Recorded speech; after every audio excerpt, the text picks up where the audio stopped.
ಕಲ್ಲುಪ್ಪಿನಿಂದ ಮಾಡುವ ಈ ಚಿಕ್ಕ ಪರಿಹಾರದಿಂದ ಹಣ ವೃದ್ಧಿಯಾಗುತ್ತೆ, ಆರೋಗ್ಯ ವೃದ್ಧಿಯಾಗುತ್ತೆ, ಮನೆಗೆ ಬಂದಿರುವಂಥ ಕೆಟ್ಟ ದೃಷ್ಟಿ ದೋಷಗಳು, ಮಾಟಮಂತ್ರಗಳು ನಿವಾರಣೆಯಾಗುತ್ತೆ, ಅದೃಷ್ಟ ಕೂಡಿ ಬರುತ್ತೆ.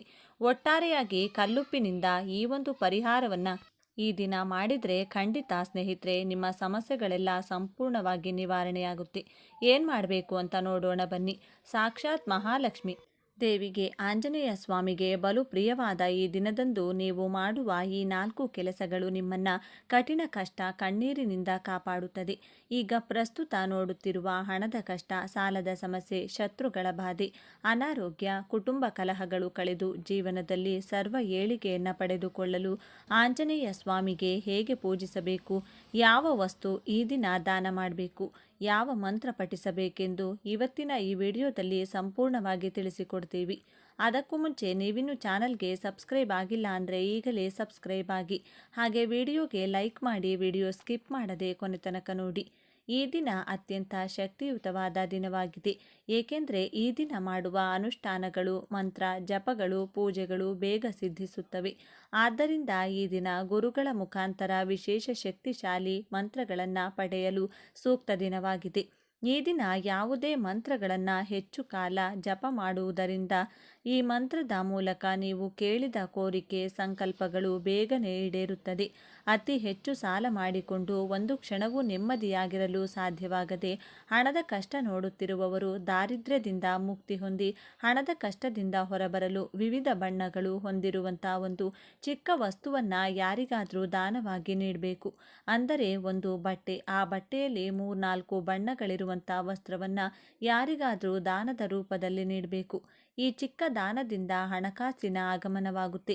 ಹಣದ ಕಷ್ಟವು ಹಂತ ಹಂತವಾಗಿ ದೂರವಾಗಿ ಏಳಿಗೆಯನ್ನು ನೀವು ಕಾಣಬಹುದು. ಈ ದಿನ ಮಾಡುವ ಈ ದಾನದ ಫಲದಿಂದ ದೈವಬಲ ಪ್ರಾಪ್ತಿಯಾಗಿ ನಾನಾ ಮೂಲಗಳಿಂದ ಧನಾಗಮನವಾಗಿ ನೆಮ್ಮದಿ ಕೂಡ ಲಭಿಸುತ್ತದೆ.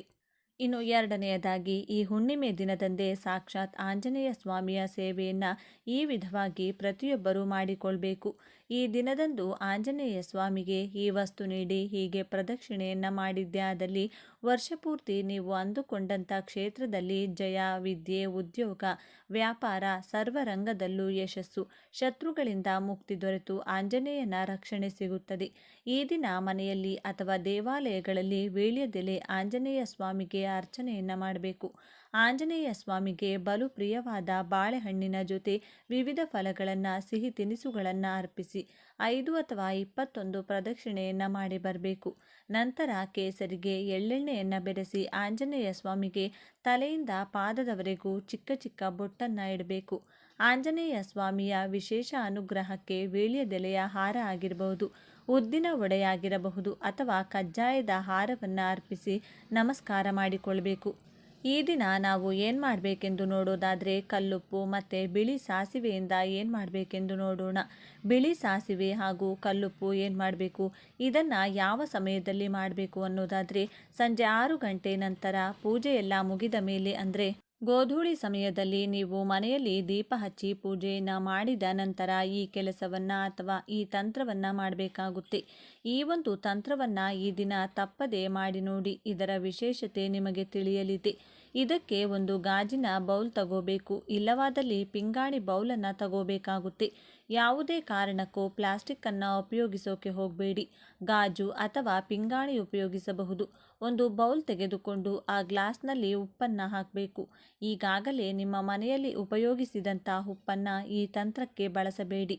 ಅಂಗಡಿಯಿಂದ ಹೊಸದಾಗಿ ಉಪ್ಪನ್ನು ತಂದು ಬಳಸಬೇಕು. ಕಲ್ಲುಪ್ಪನ್ನು ಮಾತ್ರ ಬಳಸಬೇಕು.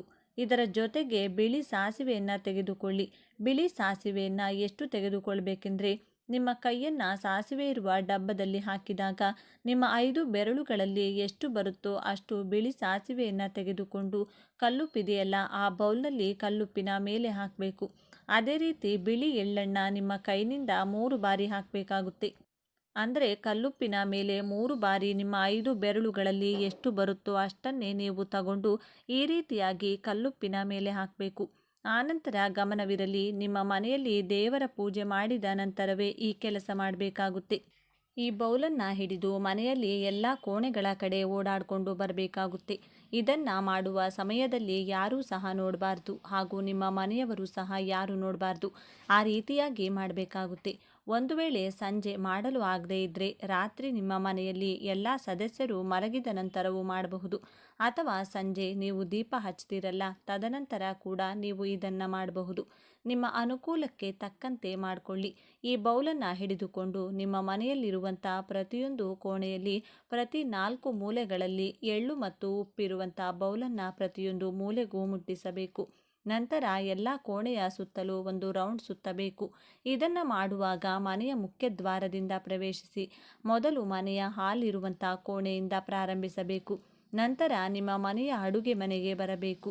ಆ ನಂತರ ನಿಮ್ಮ ಮನೆಯಲ್ಲಿ ಎಷ್ಟು ಮಲಗುವ ಕೋಣೆಗಳಿವೆಯೋ, ಅಂದರೆ ಎಷ್ಟು ಬೆಡ್ರೂಮ್ ಇರಲಿವೆ ಅಷ್ಟು ರೂಮ್ನ ಪ್ರತಿ 4 ಮೂಲೆಗಳನ್ನು ಈ ಬೌಲನ್ನು ಮುಟ್ಟಿಸುತ್ತಾ ಹಾಗೂ ಪ್ರತಿ ರೂಮ್ನಲ್ಲೂ ಒಂದು ಸುತ್ತು ಬರಬೇಕು. ಬಾತ್ರೂಮ್ ಹಾಗೂ ಟಾಯ್ಲೆಟ್ ಬಿಟ್ಟು. ದೇವರ ಮನೆ ಬೇಡ, ಬಾತ್ರೂಮ್ ಹಾಗೂ ಟಾಯ್ಲೆಟ್ ರೂಮ್ಗಳು ಬೇಡ. ಮನೆಯ ಈ 2 ಕೋಣೆಗಳನ್ನು ಬಿಟ್ಟು ಉಳಿದ ಎಲ್ಲ ಕಡೆಯೂ ಮಾಡಬೇಕು. ತದನಂತರ ಯಾರಿಗೂ ಸಿಗದ ಹಾಗೆ ರಹಸ್ಯವಾಗಿ ಇದನ್ನು ಇಡಬೇಕು. ನಿಮ್ಮ ಮನೆಯಲ್ಲಿ ನೀವು ಕುಳಿತುಕೊಳ್ಳುವ ಸೋಫಾ ಕೆಳಗಡೆ ಇಡಬಹುದು, ಅಥವಾ ನೀವು ಮಲಗುವ ಕೋಣೆಯಲ್ಲಿ ಮಂಚದ ಕೆಳಗೆ ಇಡಬಹುದು, ಅಥವಾ ಎಲ್ಲಿ ನಿಮಗೆ ಅನುಕೂಲವಾಗುತ್ತದೆಯೋ ಆ ಜಾಗದಲ್ಲಿ ಇಡಬಹುದು. ಇದನ್ನು ಇಟ್ಟ ನಂತರ ಈ ವಸ್ತು ಯಾರ ಕಣ್ಣಿಗೂ ಬೀಳದಂತೆ ಮುನ್ನೆಚ್ಚರಿಕೆಯಿಂದ ಇಡಬೇಕು, ಹಾಗೂ ಇದು ಯಾರ ಕೈಗೂ ಸಿಗಬಾರದು ಅಂತಹ ಜಾಗದಲ್ಲಿ ಇದನ್ನು ಇಡಬೇಕಾಗುತ್ತೆ. ಅಮಾವಾಸ್ಯೆ ಆ ದಿನ ರಾತ್ರಿ ಪೂರ್ತಿಯಾಗಿ ಇದು ನಿಮ್ಮ ಮನೆಯಲ್ಲೇ ಇಡಬೇಕು. ಇದರಿಂದ ನಿಮ್ಮ ಮನೆಗೆ ಹಾಗೂ ನಿಮ್ಮ ಮನೆಯಲ್ಲಿ ವಾಸಿಸುವ ಯಾರಿಗಾದರೂ ಕೆಟ್ಟ ದೃಷ್ಟಿ ಬಿದ್ದಿದ್ರೆ ಅದು ನಿವಾರಣೆಯಾಗುತ್ತೆ. ಒಂದು ವೇಳೆ ನಿಮ್ಮ ಮನೆಯಲ್ಲಿ ಯಾರಾದರೂ ಮಾಟಮಂತ್ರ ಮಾಡಿಸಿದ್ರೆ, ಕೆಟ್ಟ ಕನಸುಗಳು ಬರುತ್ತಿದ್ರೆ, ದುಷ್ಟಶಕ್ತಿಗಳ ಕಾಟವಿದ್ರೆ, ನೆಮ್ಮದಿ ಇಲ್ಲದಿದ್ದರೆ, ಅಥವಾ ದುಡಿದ ಹಣ ಕೈಯಲ್ಲಿ ಇಲ್ಲದೇ ಇರುವುದು, ಅಥವಾ ಮನೆಯಲ್ಲಿ ಯಾವಾಗಲೂ ಜಗಳ ಆಡ್ತಾ ಇದ್ರೆ, ಹೀಗೆ ನಕಾರಾತ್ಮಕ ಶಕ್ತಿ ನಿಮ್ಮ ಮನೆಯಲ್ಲಿ ಆವರಿಸಿದ್ರೆ ಈ ಎಲ್ಲ ಸಮಸ್ಯೆಗಳು ನಿವಾರಣೆಯಾಗಿ ನೆಮ್ಮದಿಯ ಜೀವನ ನಡೆಸುತ್ತೀರಿ. ಇದನ್ನು ರಹಸ್ಯವಾಗಿ ನೀವು ಯಾವುದಾದರೂ ಒಂದು ಜಾಗದಲ್ಲಿ ಇಡಬೇಕಾಗುತ್ತೆ. ಯಾವುದೇ ಕಾರಣಕ್ಕೂ ಚೆಲ್ಲಬಾರ್ದು. ಇದು ಮನೆಯಲ್ಲಿ ಚೆಲ್ಲಬಾರದು. ಚೆಲ್ಲದಂತೆ ಜಾಗ್ರತೆ ವಹಿಸಬೇಕು. ಈ ರೀತಿಯಾಗಿ ನೀವು ನೋಡ್ಕೋಬೇಕಾಗುತ್ತೆ. ಇದನ್ನು ಸಾಯಂಕಾಲ ಆದರೂ ಮಾಡಿ ಅಥವಾ ರಾತ್ರಿ ವೇಳೆ ಆದರೂ ಮಾಡಿ, ಆದರೆ ಅಮಾವಾಸ್ಯೆ ದಿನ, ಅದರಲ್ಲೂ ಬುಧವಾರ ದಿನವೇ ಮಾಡಬೇಕಾಗುತ್ತೆ. ಆ ಬೌಲ್ ಏನಿರುತ್ತೆ, ಕಲ್ಲುಪ್ಪು ಮತ್ತು ಬಿಳಿ ಸಾಸಿವೆ ಹಾಕಿರುವಂಥ ಆ ಬೌಲ್ ರಾತ್ರಿ ಪೂರ್ತಿಯಾಗಿ ಅದು ನಿಮ್ಮ ಮನೆಯಲ್ಲಿ ಯಾರಿಗೂ ಕಾಣದ ಹಾಗೆ ಇಟ್ಟಿರಬೇಕು. ಬೆಳಿಗ್ಗೆ ನೀವು ಸ್ನಾನ ಮಾಡುವ ಮೊದಲು ಯಾವುದೇ ಕಾರಣಕ್ಕೂ ಇದನ್ನು ಮುಟ್ಟಬೇಡಿ. ಸ್ನಾನವಾದ ಬಳಿಕ ಯಾವುದೇ ಸಮಯದಲ್ಲಾದರೂ ಸರಿ ಇಟ್ಟಿರುವ ಆ ಬೌಲನ್ನು ತೆಗೆದುಕೊಂಡು ಇದನ್ನು ಒಂದು ಕವರ್ನಲ್ಲಿ ಹಾಕ್ಕೊಂಡು, ಆ ಕಲ್ಲುಪ್ಪು ಮತ್ತು ಬಿಳಿ ಸಾಸಿವೆ ಇದೆಯಲ್ಲ ಅದನ್ನು ಕವರ್ನಲ್ಲಿ ಹಾಕ್ಕೊಂಡು ಅದನ್ನು ಯಾರೂ ಓಡಾಡದೇ ಇರುವಂಥ ನಿರ್ಜಲ ಪ್ರದೇಶವಿರುವ ಜಾಗದಲ್ಲಿ ಹಾಕಿ ಬರಬೇಕು. ಮನೆಗೆ ಬಂದು ಕೈಕಾಲು ಮುಖ ತೊಳೆದುಕೊಳ್ಳಿ. ಹೀಗೆ ಮಾಡಿದ 15 ದಿನಗಳಲ್ಲಿ ನಿಮಗೆ ಪ್ರಯತ್ನದ ಫಲ ಸಿಗುತ್ತದೆ. ಈ ರೀತಿಯಾಗಿ ಮಾಡೋದ್ರಿಂದ ನಿಮ್ಮ ಮನೆಯಲ್ಲಿ ಎಂತಹ ಕಠಿಣ ಸಮಸ್ಯೆಗಳಿದ್ದರೂ ಪರಿಹಾರ ಸಿಗುತ್ತದೆ. ನಿಮಗೆ ಬರಬೇಕಾದ ಹಣ ನಿಮ್ಮ ಕೈ ಸೇರಲಿದೆ. ನೀವು ದುಡಿದ ಎಷ್ಟೋ ಹಣ ವಾಪಸ್ ಬರ್ತಾ ಇಲ್ಲ, ಸ್ಟ್ರಕ್ ಆಗಿದೆ ಎನ್ನುವವರಿಗೆ ಹಣ ಬರೋದಕ್ಕೆ ಶುರುವಾಗುತ್ತೆ. ದುಡಿದಂಥ ಹಣ ಕೈಯಲ್ಲಿ ನಿಲ್ಲೋದಕ್ಕೆ ಶುರುವಾಗುತ್ತೆ. ಮನೆಯಲ್ಲಿ ಜಗಳಗಳು ಆಗ್ತಾ ಇದ್ರೆ, ಸುಮಾರು ಮನೆಗಳಲ್ಲಿ ನಾವು ನೋಡ್ತಿದ್ದೇವೆ, ಅಮಾವಾಸ್ಯೆ ಬಂತು ಅಂದರೆ ಸಾಕು ಜಗಳ, ಹುಣ್ಣಿಮೆ ಬಂತು ಅಂದರೆ ಸಾಕು ಜಗಳ, ಮಂಗಳವಾರ, ಶುಕ್ರವಾರ ಈ ರೀತಿಯಾಗಿ ಸಣ್ಣ ಸಣ್ಣ ವಿಷಯಗಳಿಗೂ ಸಹ ಜಗಳಗಳಾಗ್ತಾ ಅದು ದೊಡ್ಡದಾಗಿ ಬೆಳೆಯುತ್ತಾ ಹೊಡೆದಾಡುವ ಮಟ್ಟಕ್ಕೆ ಹೋಗುತ್ತೆ. ಇಂತಹ ಸಮಸ್ಯೆಗಳಿದ್ದಲ್ಲಿ ನೀವು ಈ ದಿನ ಆದಷ್ಟು ಕಲ್ಲುಪ್ಪಿನಿಂದ ಈ ರೀತಿಯಾಗಿ ಮಾಡಿಕೊಳ್ಳೋದ್ರಿಂದ ನಿಮ್ಮ ಮನೆಯಲ್ಲಿ ಸುಖ, ಶಾಂತಿ, ನೆಮ್ಮದಿ ಅನ್ನೋದು ನೆಲೆಸುತ್ತೆ. ಸಾಧ್ಯವಾದರೆ ಶಕ್ತಿಯುತ ದೇವಸ್ಥಾನಗಳಿಗೆ ಹೋಗಿ, ಅಮ್ಮನವರ ದೇವಸ್ಥಾನಗಳಿಗೆ ಹೋಗಿ ಅಲ್ಲಿ ಒಂದು 5 ನಿಮಿಷಗಳ ಕಾಲ ಕುಳಿತುಕೊಂಡಿದ್ದು ಬನ್ನಿ. ಹಾಗೆಯೇ ಸಾಧ್ಯವಿದ್ದಲ್ಲಿ ನಿರ್ಗತಿಕರಿಗೆ ನಿಮ್ಮ ಕೈಯಲ್ಲಿ ಎಷ್ಟಾಗುತ್ತೋ ಅಷ್ಟು ದಾನವನ್ನು ಕೊಡೋದಾಗಲಿ, ಅಥವಾ ಪವಿತ್ರ ನದಿಗಳಲ್ಲಿ ಸ್ನಾನ ಮಾಡೋದು ಕೂಡ ತುಂಬಾ ಒಳ್ಳೆಯದು. ಈ ಕೆಲಸಗಳನ್ನು ಮಾಡೋದ್ರಿಂದ ನಿಮ್ಮ ಪೂರ್ವಜರ ಅವರ ಶ್ರಾದ್ದ ದರ್ಪಣವನ್ನು ಬಿಡೋದ್ರಿಂದ ಸಹ ನೀವು ಮಾಡಿದ ಕರ್ಮಗಳು, ಪಾಪ ಕರ್ಮಗಳು ಪರಿಹಾರವಾಗುತ್ತೆ. ಹಾಗಾಗಿ ನೀವು ಉಪ್ಪು ಮತ್ತು ಸಾಸಿವೆಯಿಂದ ಈ ರೀತಿಯಾಗಿಯೂ ಸಹ ಮಾಡಬಹುದು. ನಿಮ್ಮ ಮನೆಯಲ್ಲಿರುವಂಥ ನೆಗೆಟಿವ್ ಎನರ್ಜಿ ಇರಬಹುದು, ದುಷ್ಟಶಕ್ತಿಗಳ ಕಾಟ ಇರಬಹುದು, ಪರಿಹಾರ ಶತಸಿದ್ಧ ಎಂದು ಹೇಳ್ತಾ ಈ ವಿಡಿಯೋನ ಮುಗಿಸ್ತಿದ್ದೇನೆ. ನೋಡಿದ್ರಲ್ಲ, ಇವತ್ತಿನ ಈ ವಿಡಿಯೋದಲ್ಲಿ ತಿಳಿಸಿಕೊಟ್ಟಿದ್ದೇವೆ. ಈ ಮಾಹಿತಿ ನಿಮಗೆ ಇಷ್ಟವಾದರೆ ತಪ್ಪದೆ ಓಂ ಶ್ರೀ ಮಹಾಲಕ್ಷ್ಮಿ ನಮಃ ಅಂತ ಕಮೆಂಟ್ ಮಾಡಿ. ಈ ವಿಡಿಯೋನ ಪ್ರತಿಯೊಬ್ಬರಿಗೂ ಕೂಡ ಶೇರ್ ಮಾಡಿ.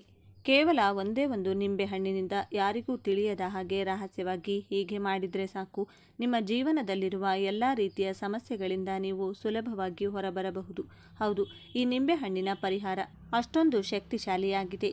ಒಂದು ರಹಸ್ಯ ತಾಂತ್ರಿಕ ಪರಿಹಾರ. ನಿಂಬೆಹಣ್ಣಿನಿಂದ ಈ ರೀತಿ ಮಾಡೋದ್ರಿಂದ ನಿಮಗಿರುವ ಸಾಲದ ಬಾಧೆ, ಆರ್ಥಿಕ ಸಮಸ್ಯೆಗಳು ಹಾಗೂ ಮುಖ್ಯವಾಗಿ ಶತ್ರುಗಳ ಕಾಟ, ಹೀಗೆ ನಿಮ್ಮನ್ನು ಕಾಡುತ್ತಿರುವ ಪ್ರತಿಯೊಂದು ಸಮಸ್ಯೆಯಿಂದಲೂ ಕೇವಲ 2 ನಿಮಿಷಗಳಲ್ಲಿ ಮುಕ್ತಿ ಪಡೆಯಬಹುದು. ಅಷ್ಟೊಂದು ಪವರ್ಫುಲ್ ಆಗಿರುವ ರಹಸ್ಯ ತಾಂತ್ರಿಕ ಪರಿಹಾರ ಇದಾಗಿದೆ. ಹಾಗೆ ಈ ವಿಡಿಯೋ ನೋಡುವ ಮುನ್ನ ಕಮೆಂಟ್ ಸೆಕ್ಷನ್ನಲ್ಲಿ ಜೈ ಭಜರಂಗ ಬಲಿ ಅಂತ ಕಮೆಂಟ್ ಮಾಡಿ. ಹಾಗೆ ವಿಡಿಯೋಗೆ ಒಂದು ಲೈಕ್ ಮಾಡಿ ನಮ್ಮ ಚಾನೆಲ್ನ ಸಬ್ಸ್ಕ್ರೈಬ್ ಮಾಡ್ಕೊಳ್ಳಿ. ಇಲ್ಲಿ ನಾವು ತಾಂತ್ರಿಕ ಪರಿಹಾರ ಅಂತ ಯಾಕೆ ಹೇಳ್ತಾ ಇದ್ದೀವಿ ಅಂದರೆ, ತಾಂತ್ರಿಕ ಪರಿಹಾರ ಅಂದಮೇಲೆ ನಾವು ಯಾವ ಕೆಲಸಕ್ಕಾಗಿ ಅಥವಾ ಯಾವ ಉದ್ದೇಶಕ್ಕಾಗಿ ಈ ಪರಿಹಾರವನ್ನು ಮಾಡ್ತೀವೋ ಆ ಕೆಲಸ ಖಂಡಿತವಾಗಿಯೂ ನಡೆದೇ ತೀರುತ್ತದೆ. ಅಂದರೆ ಪರಿಹಾರ ಮಾಡಿದ ಮೇಲೆ ಕೆಲಸ ಆಗುತ್ತೋ ಇಲ್ವೋ ಅಂತ ನಾವು ಯೋಚನೆ ಮಾಡಬೇಕಾದ ಅಗತ್ಯ ಇರುವುದಿಲ್ಲ. ತಕ್ಷಣವೇ ಫಲಿತಾಂಶ ಕೊಡುವ ಇಂತಹ ಪರಿಹಾರಗಳನ್ನೇ ತಾಂತ್ರಿಕ ಪರಿಹಾರಗಳು ಅನ್ನುತ್ತಾರೆ. ಇವು ತುಂಬ ಪವರ್ಫುಲ್ ಆಗಿರುತ್ತವೆ. ಇನ್ನು ಇದನ್ನು ರಹಸ್ಯವಾಗಿ ಮಾಡಬೇಕು ಅಂತ ಯಾಕೆ ಹೇಳ್ತಾ ಇದ್ದೀವಿ ಅಂದರೆ, ಈ ಪರಿಹಾರದ ಬಗ್ಗೆ ನೀವು ಯಾರಿಗೂ ಹೇಳಬಾರದು. ಬೇರೆಯವರಿಗೆ ವಿಷಯ ತಿಳಿಸಿ ಮಾಡಿದರೆ ನಿಮಗೆ ಯಾವುದೇ ರೀತಿಯ ಪ್ರಯೋಜನ ಸಿಗುವುದಿಲ್ಲ. ಇದನ್ನು ಚೆನ್ನಾಗಿ ನೆನಪಿಟ್ಟುಕೊಳ್ಳಿ. ನಿಂಬೆಹಣ್ಣು ಎಷ್ಟು ಶಕ್ತಿಶಾಲಿಯಾದದ್ದು ಎಂಬುದು ನಿಮ್ಮೆಲ್ಲರಿಗೂ ಗೊತ್ತಿರುವ ವಿಷಯವೇ. ಮನುಷ್ಯನ ಹಣೆ ಬರಹವನ್ನೇ ಬದಲಾಯಿಸುವ ಶಕ್ತಿ ಒಂದೇ ಒಂದು ಲಿಂಬೆಹಣ್ಣಿಗೆ ಇರುತ್ತದೆ. ಆದರೆ ಈ ಪರಿಹಾರಕ್ಕೆ ನಮಗೆ ಮುಖ್ಯವಾಗಿ ಬೇಕಾಗಿರುವುದು ಚೆನ್ನಾಗಿ ಹಸಿರಾಗಿರುವ ಒಂದು ಲಿಂಬೆಹಣ್ಣು ಮತ್ತು ಒಂದು ಕಬ್ಬಿಣದ ಮೊಳೆ. ಕೆಲವೊಮ್ಮೆ ನಮ್ಮ ಯಾವುದೇ ತಪ್ಪಿಲ್ಲದಿದ್ದರೂ ನಮಗೆ ಶತ್ರುಗಳ ಕಾಟ ತುಂಬ ಜಾಸ್ತಿ ಇರುತ್ತದೆ. ಶತ್ರುಗಳು ಅಂದರೆ ಕೇವಲ ಹೊರಗಿನವರು ಮಾತ್ರ ಅಂದುಕೊಳ್ಬೇಡಿ. ನಮ್ಮ ಸ್ವಂತ ಮನೆಯಲ್ಲಿರಲಿ, ನಮ್ಮವರು ಅಂದುಕೊಳ್ಳುವ ಸಂಬಂಧಿಕರಲ್ಲಿ ಹಾಗೂ ರಕ್ತ ಸಂಬಂಧಿಗಳಲ್ಲಿಯೇ ನಮಗೆ ಶತ್ರುಗಳು ಹುಟ್ಟಿಕೊಳ್ತಾರೆ. ನಾವು ಎಷ್ಟೇ ಕಷ್ಟಪಟ್ಟರೂ ನಮ್ಮ ಬೆಳವಣಿಗೆಯನ್ನು ಅವರಿಗೆ ಸಹಿಸಲು ಆಗುವುದಿಲ್ಲ. ನಾವು ಎಷ್ಟೇ ಸಂಕಷ್ಟದಲ್ಲಿದ್ದರೂ ಅವರಿಗೆ ನಾವು ತುಂಬ ವೈಭೋಗದಿಂದ ಸುಖವಾಗಿದ್ದೀವಿ ಅನ್ನೋ ಥರನೇ ಕಾಣಿಸ್ತಾ ಇರುತ್ತೆ. ಮುಖದ ಮುಂದೆ ಒಂಥರ, ಬೆನ್ನ ಹಿಂದೆ ಇನ್ನೊಂದು ಥರ ವರ್ತಿಸುತ್ತಾರೆ. ನಮ್ಮ ಎದುರಿಗೆ ಒಂದು ಮಾತನಾಡಿದರೆ ನಾವು ಹಿಂದೆ ತಿರುಗಿದ ತಕ್ಷಣ ಇನ್ನೊಂದು ಥರ ಮಾತನಾಡ್ತಾರೆ. ಮುಖ್ಯವಾಗಿ ಒಡ ಹುಟ್ಟಿದವರು ಅಥವಾ ನಮ್ಮ ಹತ್ತಿರದ ಸಂಬಂಧಿಕರಲ್ಲಿ ಇಂತಹ ಶತ್ರುಗಳು ಹೆಚ್ಚಾಗಿರುತ್ತಾರೆ. ಹೊರಗಿನವರಿಂದ ಬರುವ ತೊಂದರೆ ತುಂಬ ಕಡಿಮೆ. ಕೆಲವರಿಗೆ ಹೊರಗಿನವರಿಂದಲೂ ಇಂತಹ ಸಮಸ್ಯೆ ಬರಬಹುದು. ನಾವು ಎಲ್ಲರ ಜೊತೆ ನಯ ವಿನಯದಿಂದ ಒಳ್ಳೆಯವರಾಗಿ ಇರುತ್ತೇವೆ, ಆದರೆ ಅವರ ಬುದ್ಧಿ ಮಾತ್ರ ನಮ್ಮ ಬಗ್ಗೆ ಕೆಟ್ಟದಾಗಿಯೇ ಯೋಚನೆ ಮಾಡ್ತಾ ಇರುತ್ತದೆ. ಇಂತಹ ಶತ್ರುಗಳ ಕಾಟದಿಂದ ಹೊರಬರಲು ಮತ್ತು ಹಣಕಾಸಿನ ಸಮಸ್ಯೆ ಹಾಗೂ ಸಾಲದ ಬಾಧೆಯಿಂದ ಬಳಲುತ್ತಿರುವವರಿಗೆ ಈ ಪರಿಹಾರ ಅದ್ಭುತವಾಗಿ ಕೆಲಸ ಮಾಡುತ್ತದೆ. ಇವತ್ತಿನ ದಿನಗಳಲ್ಲಿ ಕನಿಷ್ಠ ಪಕ್ಷ ತಮ್ಮ ಚಿಕ್ಕ ಪುಟ್ಟ ಅಗತ್ಯಗಳನ್ನು ಕೂಡ ತೀರಿಸಿಕೊಳ್ಳಲು ಸಾಧ್ಯವಾಗದೆ ಬರುವ ಸಂಪಾದನೆಯೆಲ್ಲ ಸಾಲಕ್ಕೆ ಸರಿಯಾಗಿ ತುಂಬ ಕಷ್ಟಪಡುವವರು ಎಷ್ಟೋ ಜನ ಇದ್ದಾರೆ. ಈ ಸಾಲದ ಸಮಸ್ಯೆ ತೀರಿದರೆ ಸಾಕು ಸ್ವಾಮಿ ಅಂದುಕೊಳ್ಳುವವರು ತುಂಬ ಜನ ಇದ್ದಾರೆ. ಇಂತಹ ಎಲ್ಲ ಸಮಸ್ಯೆಗಳಿಂದ ನಿಮ್ಮನ್ನು ಪಾರು ಮಾಡಲು ಈ ಹಸಿರು ಲಿಂಬೆಹಣ್ಣು ತುಂಬ ಚೆನ್ನಾಗಿ ಕೆಲಸ ಮಾಡುತ್ತದೆ. ಏಕೆಂದರೆ ಈ ಹಸಿರು ಬಣ್ಣದ ಲಿಂಬೆಹಣ್ಣಿಗೆ ಅತೀಂದ್ರಿಯ ಶಕ್ತಿಗಳು ತುಂಬ ಜಾಸ್ತಿ ಇರುತ್ತವೆ. ಸಾಮಾನ್ಯವಾಗಿ ನಾವು ಪೂಜೆ ಪುರಸ್ಕಾರಗಳಿಗೆ ಹಳದಿ ಬಣ್ಣದ ಲಿಂಬೆಹಣ್ಣನ್ನು ಬಳಸುತ್ತೇವೆ. ಅದು ನಮಗೆ ಒಳ್ಳೆಯದಾಗಲಿ ಶುಭವಾಗಲಿ ಎಂದು ಬಳಸುವಂಥದ್ದು. ಆದರೆ ಇಲ್ಲಿ ನಾವು ಮಾಡುತ್ತಿರುವುದು ನಮ್ಮ ಮೇಲಿರುವ ಕೆಟ್ಟ ದೃಷ್ಟಿ ಮತ್ತು ಶತ್ರುತ್ವವನ್ನು ಓಡಿಸಲು, ಹಾಗಾಗಿ ಕೆಟ್ಟದ್ದನ್ನು ದೂರ ತಳ್ಳಲು ಈ ಹಸಿರು ಲಿಂಬೆಹಣ್ಣನ್ನು ಬಳಸುತ್ತಿದ್ದೇವೆ. ಹಳದಿ ಹಣ್ಣಿಗಿಂತಲೂ ಹಸಿರು ಲಿಂಬೆಹಣ್ಣಿಗೆ ತುಂಬ ಶಕ್ತಿ ಇರುತ್ತದೆ. ಅಂದರೆ ಇನ್ನು ಕಾಯಿ ತರಹ ಇರುವ ಎಳೆ ಲಿಂಬೆ ಹಣ್ಣನ್ನು ತೆಗೆದುಕೊಳ್ಳಿ. ಹಣ್ಣಾದರೆ ಅದರ ಪವರ್ ಸ್ವಲ್ಪ ಕಡಿಮೆಯಾಗುತ್ತದೆ. ಅದೇ ಹಸಿರಾಗಿದ್ದಾಗ ಅದಕ್ಕಿರುವ ಶಕ್ತಿ ಹಳದಿ ಹಣ್ಣಿಗಿಂತ ದುಪ್ಪಟ್ಟಾಗಿರುತ್ತದೆ. ಅದಕ್ಕಾಗಿಯೇ ಇದು ನರದೃಷ್ಟಿ, ಶತ್ರುಗಳ ಬಾಧೆ, ಸಾಲದ ಸಮಸ್ಯೆ ಹಾಗೂ ಮಾನಸಿಕ ಖಿನ್ನತೆಯನ್ನು ದೂರ ಮಾಡಲು ಅದ್ಭುತವಾಗಿ ಕೆಲಸ ಮಾಡುತ್ತದೆ. ಕೆಲವೊಮ್ಮೆ ನಾವು ಒಬ್ಬರನ್ನು ತುಂಬ ನಂಬಿ ನಮ್ಮ ಮನಸ್ಸಿನ ಮಾತುಗಳನ್ನು ಹೇಳಿಕೊಂಡಿರುತ್ತೇವೆ. ಆದರೆ ಅದೇ ನಂಬಿಕೆಗೆ ದ್ರೋಹ ಉಂಟಾಗುತ್ತದೆ. ನಾವು ಯಾರನ್ನು ನಮ್ಮವರು ಅಂದುಕೊಳ್ತೇವೋ ಅವರೇ ನಮಗೆ ಶತ್ರುಗಳಾಗುತ್ತಾರೆ. ಇಂದಿನ ದಿನಗಳಲ್ಲಿ ಯಾರನ್ನು ನಂಬಬೇಕು, ಯಾರನ್ನು ನಂಬಬಾರದು ಎಂಬುದೇ ಅರ್ಥವಾಗುತ್ತಿಲ್ಲ. ಇನ್ನು ಭೀಕರವಾದ ಹಣದ ಸಮಸ್ಯೆ ಮತ್ತು ಸಾಲದ ಬಾಧೆ ಎಂತಹದ್ದೇ ಅಂದರೂ ನಾವು ಮನೆಯಲ್ಲಿ ಊಟ ಮಾಡಿದ್ದೀವೋ ಇಲ್ವೋ ಅಂತ ಯಾರೂ ಬಂದು ಕೇಳೋದಿಲ್ಲ. ಆದರೆ ಸಾಲ ಕೊಟ್ಟವರು ಬಂದು ಕೇಳುವ ಆ ನೋವು ಇದೆಯಲ್ಲ, ಅದು ಅನುಭವಿಸಿದವರಿಗೆ ಮಾತ್ರ ಗೊತ್ತು. ಸಾಲ ಇಲ್ಲದೆ ನೆಮ್ಮದಿಯಾಗಿದ್ದರೆ ಸಾಕು ಎನ್ನುವಷ್ಟರ ಮಟ್ಟಿಗೆ ಜೀವನ ನಮಗೆ ಪಾಠ ಕಲಿಸಿರುತ್ತದೆ. ಆದ್ದರಿಂದ ಅಂತಹ ಸಾಲದ ಬಾಧೆ ಇಲ್ಲದೆ ನಾವು ಪಡುವ ಕಷ್ಟಕ್ಕೆ ತಕ್ಕ ಪ್ರತಿಫಲ ಸಿಗಬೇಕು, ಲಕ್ಷ್ಮೀ ದೇವಿಯ ಅನುಗ್ರಹ ಮತ್ತು ದೈವ ಕೃಪೆ ನಮ್ಮ ಮೇಲಿರಬೇಕು ಅಂದುಕೊಳ್ಳುವವರಿಗೆ ಈ ಪರಿಹಾರ ತುಂಬ ಶಕ್ತಿಶಾಲಿಯಾಗಿ ಕೆಲಸ ಮಾಡುತ್ತೆ. ಇದನ್ನು ನಾವು ವಾರದ ಯಾವುದೇ ದಿನದಲ್ಲಾದರೂ ಮಾಡಬಹುದು. ಇದು ತಾಂತ್ರಿಕ ಪರಿಹಾರ ಆಗಿರೋದ್ರಿಂದ ವಾರದ ಇದೇ ದಿನ ಮಾಡಬೇಕು ಅಂತ ಯಾವುದೇ ನಿಯಮವಿಲ್ಲ. ನೀವು ಮಾನಸಿಕವಾಗಿ ತುಂಬ ಕುಗ್ಗಿ ಹೋಗಿದ್ದಾಗ, ಈ ಕಷ್ಟಗಳನ್ನು ತಡೆದುಕೊಳ್ಳಲು ಸಾಧ್ಯವಾಗುತ್ತಿಲ್ಲ ಅಂದಾಗ ನೀವು ಯಾವುದೇ ದಿನ ಇದನ್ನು ಮಾಡಬಹುದು. ಆದರೆ ಒಂದು ಮುಖ್ಯವಾದ ವಿಷಯ, ಈ ಪರಿಹಾರವನ್ನು ಸೂರ್ಯ ಮುಳುಗಿದ ಮೇಲೆ ಅಂದರೆ ಕತ್ತಲಾದ ನಂತರವೇ ಮಾಡಬೇಕು. ಆಗಲೇ ನಿಮಗೆ ಒಳ್ಳೆಯ ರಿಸಲ್ಟ್ ಸಿಗುತ್ತದೆ. ಕತ್ತಲಾದ ಮೇಲೆ ಮಾಡಬೇಕು ಎಂಬುದನ್ನು ಮಾತ್ರ ಚೆನ್ನಾಗಿ ನೆನಪಿಟ್ಟುಕೊಳ್ಳಿ. ಹಾಗೆ ಪರಿಹಾರ ಮಾಡುವ ದಿನ ಸ್ವಲ್ಪ ನಿಯಮಗಳನ್ನು ಪಾಲಿಸಿ ಸ್ವಚ್ಛವಾಗಿ ಸ್ನಾನ ಮಾಡಿ ಒಗೆದ ಬಟ್ಟೆಯನ್ನು ಒಳ್ಳೆಯ ಬಟ್ಟೆಗಳನ್ನು ಧರಿಸಿ ಈ ಪರಿಹಾರವನ್ನು ಮಾಡಿ ನೋಡಿ. ಆದರೆ ಅಂದು ಯಾವುದೇ ಕಾರಣಕ್ಕೂ ಕಪ್ಪು ಬಣ್ಣದ ಬಟ್ಟೆಗಳನ್ನು ಧರಿಸಬೇಡಿ ಮತ್ತು ಆ ದಿನ ಮಾಂಸಾಹಾರವನ್ನು ಸೇವಿಸಬೇಡಿ. ದೇವರ ಮೇಲೆ ಸಂಪೂರ್ಣ ನಂಬಿಕೆ ಇಟ್ಟು ನನ್ನ ಈ ಕೆಲಸ ಖಂಡಿತ ಆಗುತ್ತದೆ ಎಂಬ ಭರವಸೆಯೊಂದಿಗೆ ಈ ಪರಿಹಾರವನ್ನು ಪ್ರಾರಂಭಿಸಿ. ಈಗ ಶತ್ರುಗಳ ಹೆಸರು ಬರೆಯುವ ವಿಷಯಕ್ಕೆ ಬರೋಣ. ಕೆಲವೊಮ್ಮೆ ನಮಗೆ ಶತ್ರುಗಳು ಜಾಸ್ತಿ ಇರಬಹುದು. ಒಂದು ವೇಳೆ ಇಬ್ಬರು ಅಥವಾ ಒಬ್ಬರಿದ್ರು ಆ ಲಿಂಬೆಹಣ್ಣಿನ ಮೇಲೆ ಅವರ ಹೆಸರನ್ನು ಬರೆಯಿರಿ. ನೆನಪಿರಲಿ, ಹಳದಿ ಲಿಂಬೆಹಣ್ಣು ಬಳಸಬೇಡಿ, ಹಸಿರು ಲಿಂಬೆಹಣ್ಣನ್ನೇ ತೆಗೆದುಕೊಳ್ಳಿ. ಒಂದು ಹಸಿರು ಲಿಂಬೆಹಣ್ಣನ್ನು ತೆಗೆದುಕೊಂಡು ಶತ್ರುಗಳು ಯಾರು, ಒಬ್ಬರು ಅಥವಾ ಇಬ್ಬರು, ಅವರ ಹೆಸರನ್ನ ಕೆಂಪು ಬಣ್ಣದ ಪೆನ್ನಿನಿಂದ ಲಿಂಬೆಹಣ್ಣಿನ ಮೇಲೆ ಬರೆಯಬೇಕು. ಒಂದು ವೇಳೆ ಸಾಲದ ಸಮಸ್ಯೆ ಅಥವಾ ಹಣದ ಸಮಸ್ಯೆ ಇದ್ದರೆ ನಿಮಗೆ ಎಷ್ಟು ಸಾಲ ಇದೆಯೋ ಆ ಮೊತ್ತವನ್ನು ಲಿಂಬೆಹಣ್ಣಿನ ಮೇಲೆ ಬರೆಯಿರಿ. ಅಥವಾ ಸರಳವಾಗಿ ನನ್ನ ಸಾಲಗಳೆಲ್ಲವೂ ತೀರಬೇಕು ಎಂದು ಬರೆಯಿರಿ. ಇಲ್ಲದಿದ್ದರೆ ನನ್ನ ಹಣಕಾಸಿನ ಸಮಸ್ಯೆಗಳೆಲ್ಲ ದೂರವಾಗಬೇಕು ಎಂದು ಬರೆಯಿರಿ. ಇನ್ನು ಶತ್ರುಗಳು ತುಂಬ ಜನ ಇದ್ದು ಎಲ್ಲರ ಹೆಸರು ಬರೆಯಲು ಸಾಧ್ಯವಾಗದಿದ್ದರೆ ಸುಮ್ಮನೆ ಶತ್ರುಗಳು ಇಲ್ಲದಂತಾಗಲಿ ಎಂದು ಮಾತ್ರ ಬರೆಯಿರಿ. ಆದರೆ ಇದನ್ನು ಕೇವಲ ಕೆಂಪು ಪೆನ್ನಿಂದಲೇ ಬರೆಯಬೇಕು ಎಂಬುದನ್ನು ನೆನಪಿಟ್ಟುಕೊಳ್ಳಿ. ಕೆಂಪು ಪೆನ್ನು ಅಥವಾ ಸ್ಕೆಚ್ ಪೆನ್ ಯಾವುದನ್ನು ಬೇಕಾದರೂ ಬಳಸಬಹುದು. ಕೆಂಪು ಬಣ್ಣವು ಶತ್ರುನಾಶಕ್ಕೆ ತುಂಬ ಚೆನ್ನಾಗಿ ಕೆಲಸ ಮಾಡುತ್ತೆ. ಇಲ್ಲೊಂದು ವಿಷಯ ನೆನಪಿಡಿ, ಇದು ಎದುರಿಗಿರುವವರು ಹಾಳಾಗಲಿ ಎಂದು ಮಾಡುವ ಕೆಟ್ಟ ತಾಂತ್ರಿಕ ಪ್ರಯೋಗವಲ್ಲ, ಬದಲಾಗಿ ಅವರ ಕೆಟ್ಟ ಕಣ್ಣು ನರದೃಷ್ಟಿ ಮತ್ತು ಹೊಟ್ಟೆ ಕಿಚ್ಚಿನಿಂದ ನಾವು ಬಚಾವಾಗಲು ಮಾಡಿಕೊಳ್ಳುತ್ತಿರುವ ಪರಿಹಾರ ಅಷ್ಟೇ. ಹಾಗೆಯೇ ಸಾಲ ಮತ್ತು ಆರ್ಥಿಕ ಸಮಸ್ಯೆಗಳನ್ನು ತೀರಿಸಿಕೊಳ್ಳಲು ಇದು ಸಹಾಯ ಮಾಡುತ್ತದೆ. ಹಾಗಾಗಿ ಹಸಿರು ಲಿಂಬೆಹಣ್ಣು ಮತ್ತು ಕೆಂಪು ಪೆನ್ ನೆನಪಿಟ್ಟುಕೊಳ್ಳಿ. ಇದರ ನಂತರ ಈ ಪರಿಹಾರಕ್ಕೆ ಬೇಕಾಗುವ ಮೂರನೇ ವಸ್ತು ಒಂದು ಕಬ್ಬಿಣದ ಮೊಳೆ.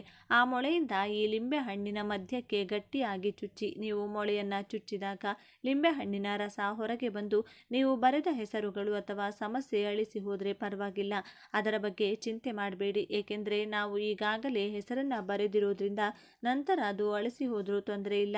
ಆದರೆ ನೀವು ಮೊಳೆಯನ್ನು ಚುಚ್ಚುವಾಗ ಮನಸ್ಸಿನಲ್ಲಿ ಗಟ್ಟಿಯಾದ ಸಂಕಲ್ಪ ಮಾಡಿಕೊಳ್ಬೇಕು. ಅಂದರೆ ಒಂದು ಕೈಯಲ್ಲಿ ಲಿಂಬೆಹಣ್ಣು, ಇನ್ನೊಂದು ಕೈಯಲ್ಲಿ ಮೊಳೆಯನ್ನು ಹಿಡಿದುಕೊಂಡು ನಿಮ್ಮ ಕಷ್ಟಗಳು ಬಾಧೆಗಳು ಏನೇನಿದೆಯೋ ಅದನ್ನೆಲ್ಲ ಬಲವಾಗಿ ದೇವರಿಗೆ ಹೇಳಿಕೊಳ್ಳಿ. ನನಗೆ ಇಂಥವರಿಂದ ತೊಂದರೆ ಇದೆ ಅಥವಾ ಒಂದು ಸಾಲ ಇದೆ, ನನ್ನ ಮೇಲಿರುವ ಶತ್ರುಗಳ ನರದೃಷ್ಟಿ ಹಾಗೂ ಅವರು ಮಾಡಿರುವ ಯಾವುದೇ ಕೆಟ್ಟ ತಂತ್ರಗಳು ನನಗೆ ತಾಗಬಾರದು ಎಂದು ಪ್ರಾರ್ಥಿಸಿಕೊಳ್ಳಿ. ಇನ್ನೊಂದು ಮುಖ್ಯವಾದ ವಿಷಯ, ಒಂದೇ ಲಿಂಬೆಹಣ್ಣಿಗೆ ಒಂದೇ ಒಂದು ಕೋರಿಕೆಯನ್ನು ಮಾತ್ರ ಕೇಳಿಕೊಳ್ಬೇಕು. ಅಂದರೆ ಒಂದೇ ಲಿಂಬೆಹಣ್ಣನ್ನು ತೆಗೆದುಕೊಂಡು ಅದರಲ್ಲಿ ಶತ್ರುಬಾಧೆ, ಸಾಲದ ಸಮಸ್ಯೆ, ಹಣದ ಕಷ್ಟ ಹೀಗೆ ಎಲ್ಲ ಸಮಸ್ಯೆಗಳನ್ನು ಒಟ್ಟಿಗೆ ಹೇಳಿಕೊಳ್ಬೇಡಿ. ಒಂದು ಲಿಂಬೆಹಣ್ಣಿಗೆ ಕೇವಲ ಒಂದು ಸಮಸ್ಯೆಯನ್ನು ಮಾತ್ರ ಹೇಳಬೇಕು. ಇನ್ನೊಂದು ಸಮಸ್ಯೆ ಇದ್ದರೆ ಮತ್ತೊಂದು ದಿನ ಹೊಸದಾಗಿ ಬೇರೆ ಲಿಂಬೆಹಣ್ಣಿನಿಂದ ಪರಿಹಾರ ಮಾಡಿಕೊಳ್ಳಿ. ಹೀಗೆ ನಿಮ್ಮ ಸಂಕಲ್ಪವನ್ನು ಹೇಳಿಕೊಂಡ ನಂತರ ಈ ಹೊಸ ಕಬ್ಬಿಣದ ಮೊಳೆಯನ್ನು ಲಿಂಬೆಹಣ್ಣಿಗೆ ಚುಚ್ಚಿ. ಹೌದು, ಈ ಪರಿಹಾರಕ್ಕೆ ಬಳಸುವ ಮೊಳೆ ತೀರಾ ಹೊಸದಾಗಿರಬೇಕು. ಮನೆಯಲ್ಲಿ ಎಲ್ಲೋ ಬಿದ್ದಿರುವ ಅಥವಾ ಬಳಸಿದ ಹಳೆಯ ಮೊಳೆಯನ್ನು ತೆಗೆದುಕೊಳ್ಬೇಡಿ. ಕಬ್ಬಿಣವು ಕೆಟ್ಟ ಶಕ್ತಿಗಳನ್ನು ಹೀರಿಕೊಳ್ಳಲು ತುಂಬ ಸಹಾಯ ಮಾಡುತ್ತದೆ. ಈ ಪರಿಹಾರದಲ್ಲಿ ನೀವು ಬಳಸಿದ ಲಿಂಬೆಹಣ್ಣು ನಿಮ್ಮ ಸಮಸ್ಯೆ ಎಂದು ಭಾವಿಸಿ. ನೀವು ಯಾವಾಗ ಆ ಮೊಳೆಯನ್ನು ಲಿಂಬೆಹಣ್ಣಿಗೆ ಚುಚ್ಚುತ್ತೀರೋ ಆಗಲೇ ನಿಮ್ಮ ಸಮಸ್ಯೆಯನ್ನು ಅಲ್ಲಿಗೆ ಕೊನೆಗಾಣಿಸಿದ್ದೀರಿ ಎಂದರ್ಥ. ಕೆಲವೊಮ್ಮೆ ನಮ್ಮ ಹತ್ತಿರ ಹಣವಿದ್ದರೂ ಸಾಲ ತೀರಿಸಲು ಸಾಧ್ಯವಾಗುವುದಿಲ್ಲ. ಏಕೆಂದರೆ ಕೆಲವೊಮ್ಮೆ ಕೆಟ್ಟ ಶಕ್ತಿಗಳು ಅಥವಾ ಗ್ರಹ ದೋಷಗಳು ನಮ್ಮನ್ನು ತಡೆಯುತ್ತಿರುತ್ತವೆ. ಅದಕ್ಕಾಗಿಯೇ ಲಿಂಬೆಹಣ್ಣಿಗೆ ಮೊಳೆ ಚುಚ್ಚುವಾಗ ನಿಮ್ಮ ಸಮಸ್ಯೆಗೆ ಮೊಳೆ ಚುಚ್ಚುತ್ತಿದ್ದೀರಿ ಎಂದು ಮನಸ್ಸಿನಲ್ಲಿ ಬಲವಾಗಿ ನಂಬಿ ಮಾಡಿ. ಯಾವುದೇ ಅನುಮಾನ ಇಟ್ಕೊಂಡು ಮಾಡಬೇಡಿ. ಹೀಗೆ ಮೊಳೆ ಚುಚ್ಚಿದ ನಂತರವೂ ಆ ಲಿಂಬೆಹಣ್ಣನ್ನು ಕೈಯಲ್ಲಿಟ್ಟುಕೊಂಡು ಕಣ್ಣು ಮುಚ್ಚಿ ನಿಮ್ಮ ಸಮಸ್ಯೆ ತೀರಲಿ ಎಂದು ಮತ್ತೊಮ್ಮೆ ಕೇಳಿಕೊಳ್ಳಿ. ನಂತರ ಆ ಲಿಂಬೆಹಣ್ಣನ್ನು ತೆಗೆದುಕೊಂಡು ನಿಮ್ಮ ಮನೆಯಿಂದ ಹೊರಗೆ ಹೋಗಿ ಯಾರೂ ಓಡಾಡದ ಜಾಗದಲ್ಲಿ ಅಥವಾ ಯಾವುದಾದರೂ ಮರದ ಕೆಳಗೆ ಒಂದು ಸಣ್ಣ ಗುಂಡಿ ತೆಗೆದು ಆ ಲಿಂಬೆಹಣ್ಣನ್ನು ಅದರೊಳಗೆ ಇಟ್ಟು ಮಣ್ಣು ಮುಚ್ಚಿಬಿಡಿ. ಚೆನ್ನಾಗಿ ನೆನಪಿಟ್ಟುಕೊಳ್ಳಿ, ಈ ಪರಿಹಾರ ಮಾಡುವಾಗ ನಿಮ್ಮ ಮನೆಯವರಾಗಲಿ ಅಥವಾ ಹೊರಗಿನವರಾಗಲಿ ಯಾರು ಕೂಡ ನಿಮ್ಮನ್ನು ನೋಡಬಾರದು. ಅಂದರೆ ಪರಿಹಾರ ಮಾಡುವುದು ನೋಡಬಾರ್ದು. ಅಂದರೆ ನೀವು ಪರಿಹಾರ ಮಾಡಲು ಕುಳಿತಾಗಿನಿಂದ ಹಿಡಿದು ಲಿಂಬೆಹಣ್ಣನ್ನು ಮಣ್ಣಿನಲ್ಲಿ ಹೂತಾಕುವವರೆಗೂ ಯಾರ ಕಣ್ಣಿಗೂ ಈ ಪರಿಹಾರ ಕಾಣಿಸಬಾರದು. ಈ ಬಗ್ಗೆ ಯಾರಿಗೂ ಹೇಳಬೇಡಿ. ಆ ನಿಂಬೆಹಣ್ಣನ್ನು ಯಾರೂ ತುಳಿಯಬಾರದು. ಹಾಗಾಗಿ ಸ್ವಲ್ಪ ಆಳವಾಗಿ ಗುಂಡಿ ತೆಗೆದು ಅದರೊಳಗೆ ಮಣ್ಣು ಮುಚ್ಚಿ ಬನ್ನಿ. ಯಾರೂ ಓಡಾಡದ ನಿರ್ಜನ ಪ್ರದೇಶದಲ್ಲಿ ಇದನ್ನು ಹೂತಾಕುವುದು ತುಂಬ ಒಳ್ಳೆಯದು. ಈ ಪರಿಹಾರವನ್ನು ಮುಗಿಸಿದ ನಂತರ ದಾರಿಯಲ್ಲಿ ಯಾರೊಂದಿಗೂ ಮಾತನಾಡದೆ ನೇರವಾಗಿ ಮನೆಗೆ ಹಿಂದಿರುಗಿ ಬನ್ನಿ. ಮನೆಯ ಒಳಗೆ ಬರುವ ಮುನ್ನ ಹೊರಗಡೆಯೇ ಕೈಕಾಲುಗಳನ್ನು ಸ್ವಚ್ಛವಾಗಿ ತೊಳೆದುಕೊಂಡು ನಂತರವೇ ಮನೆಯೊಳಗೆ ಪ್ರವೇಶಿಸಿ. ಒಂದು ವೇಳೆ ನಿಮ್ಮ ಮನೆಯ ಹೊರಗೆ ಕೈಕಾಲು ತೊಳೆಯುವ ಸೌಲಭ್ಯ ಇಲ್ಲದಿದ್ದರೆ ನೀವು ಪರಿಹಾರಕ್ಕೆ ಹೋಗುವ ಮುನ್ನವೇ ಒಂದು ದೊಡ್ಡ ಪಾತ್ರೆಯಲ್ಲಿ ನೀರನ್ನು ಮನೆಯ ಹೊರಗೆ ಇಟ್ಟು ಹೋಗಿ. ಪರಿಹಾರ ಮುಗಿಸಿ ಬಂದಾಗ ಆ ನೀರಿನಲ್ಲಿ ಕೈಕಾಲು ತೊಳೆದುಕೊಂಡು ಒಳಗೆ ಹೋಗಿ. ಏಕೆಂದರೆ ನೀವು ಈ ಪರಿಹಾರವನ್ನು ಕತ್ತಲಾದ ಮೇಲೆ ಯಾರೂ ಇಲ್ಲದ ನಿರ್ಜನ ಪ್ರದೇಶದಲ್ಲಿ ಒಂಟಿಯಾಗಿ ಮಾಡಿ ಬರೋದ್ರಿಂದ ಯಾವುದೇ ದುಷ್ಟಶಕ್ತಿಗಳು ನಿಮ್ಮ ಬೆನ್ನ ಹಿಂದೆ ಬರದೇ ಇರಲಿ ಎಂದು ಹೀಗೆ ಮಾಡಲಾಗುತ್ತದೆ.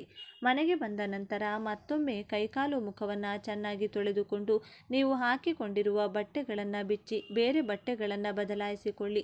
ಆಮೇಲೆ ಎಂದಿನಂತೆ ನಿಮ್ಮ ಕೆಲಸಗಳನ್ನು ಮಾಡಿಕೊಳ್ಳಿ. ಈ ಕೆಲಸ ಮುಗಿದ ಮೇಲೂ ಇದರ ಬಗ್ಗೆ ಮನೆಯವರ ಬಳಿ ಚರ್ಚೆ ಮಾಡಬೇಡಿ. ಒಂದೇ ಒಂದು ಬಾರಿ ಈ ಪರಿಹಾರವನ್ನು ನಂಬಿಕೆಯಿಂದ ಮಾಡಿ ನೋಡಿ. ನಿಮಗೆ ಅತಿ ಶೀಘ್ರದಲ್ಲೇ ರಿಸಲ್ಟ್ ಕಾಣಿಸುತ್ತದೆ. ಕೆಲವೊಮ್ಮೆ ನಿಮ್ಮ ಶತ್ರುಗಳಿಗೆ ನಿಮ್ಮ ಮೇಲೆ ಬೇಸರ ಬಂದು ನಿಮಗೆ ತೊಂದರೆ ಕೊಡುವುದನ್ನು ನಿಲ್ಲಿಸಿ ಬಿಡುತ್ತಾರೆ.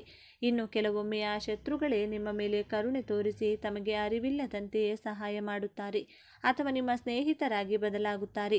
ಇನ್ನು ಸಾಲದ ಸಮಸ್ಯೆ ಅಂತೀರಾ, ನಿಮಗೆ ಹಣ ಬರುವ ಹೊಸ ದಾರಿಗಳು ಕಾಣಿಸಿಕೊಳ್ಳುತ್ತವೆ. ಏನಾದರೂ ದೋಷಗಳಿದ್ದರೆ ಅವೆಲ್ಲವೂ ನಿವಾರಣೆಯಾಗಿ ನಿಮ್ಮ ಸಾಲಗಳೆಲ್ಲವೂ ತೀರಿ ಹೋಗುತ್ತವೆ. ನಿಮ್ಮ ಸಮಸ್ಯೆ ಏನೇ ಇದ್ದರೂ ಅದು ತಕ್ಷಣವೇ ಬಗೆಹರಿಯುತ್ತದೆ. ಇಲ್ಲಿ ಮತ್ತೊಮ್ಮೆ ನೆನಪಿಟ್ಟುಕೊಳ್ಳಿ, ನಾವು ಯಾರು ಹಾಳಾಗಲಿ ಎಂದು ಈ ಪರಿಹಾರ ಮಾಡ್ತಿಲ್ಲ. ನಾವು ಚೆನ್ನಾಗಿರಬೇಕು, ನಮಗೆ ಕೆಟ್ಟದ್ದಾಗಬಾರದು ಎಂದು ಮಾಡಿಕೊಳ್ತಿದ್ದೇವೆ. ಆದ್ದರಿಂದ ಮನಸ್ಸಿನಲ್ಲಿ ಯಾವುದೇ ರೀತಿಯ ಗಿಲ್ಟ್ ಫೀಲಿಂಗ್ ಇಟ್ಕೊಳ್ಬೇಡಿ. ಕೊನೆಯದಾಗಿ ಮತ್ತೊಮ್ಮೆ ನಿಯಮಗಳನ್ನು ಸರಳವಾಗಿ ಹೇಳಿಬಿಡ್ತೇನೆ.